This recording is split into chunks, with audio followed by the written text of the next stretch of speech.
நிஜமா அண்ணி இப்படி சொன்னாங்களாண்ணே? டேய், அண்ணி உன்னை சொந்த தம்பி மாதிரி பார்க்கறாடா. அதனால தான் நீ நல்லா வரணும்னு நினைக்கிறா. அப்பப்போ மேலே கோவப்படுறா. அதை புரிஞ்சுக்க முதல்ல. இல்லைண்ணே, நான் ஏதோ தெரியாமல் கோவத்தில் இப்படி பேசிட்டேன். சாரி. என் மேலேயும் கோவப்பட்ட, அண்ணி மேலேயும் கோவப்பட்ட, என் பொண்ணு மேலேயும் கோவப்பட்ட.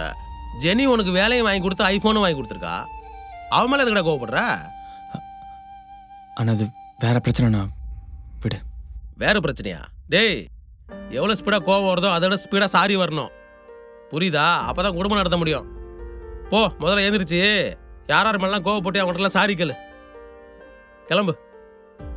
ஒரு சாரி சொல்கிறதுக்கே தயங்குறான். நாங்களாம் காலைல விழுவுறதுக்கு கவலைப்பட மாட்டோம். குடும்பஸ்தாண்டா நாங்களாம். ப்ராப்ளத்தை ஃபேஸ் பண்ணி ஃபேஸ் இப்படி ஆகிப்போச்சே.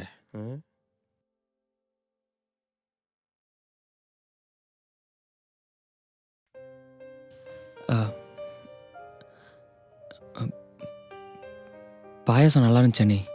எனக்காக செஞ்சதுக்கு தேங்க்ஸ். நேற்று தெரியாமல் ஏதோ கோவப்பட்டேன். சாரி அண்ணி. உன் சாரிலாம் இருக்கட்டும், இந்த கம்பெனியாச்சும் ஒழுங்கா வேலை பாரு. சாக்கு போக்கு சொல்லி நின்னுறாத. ஹேய், என்னடா கிளாஸ் இங்கேயே வச்சிட்ட? எடுத்துன்னு போய் சிங்க்ல போடுறா.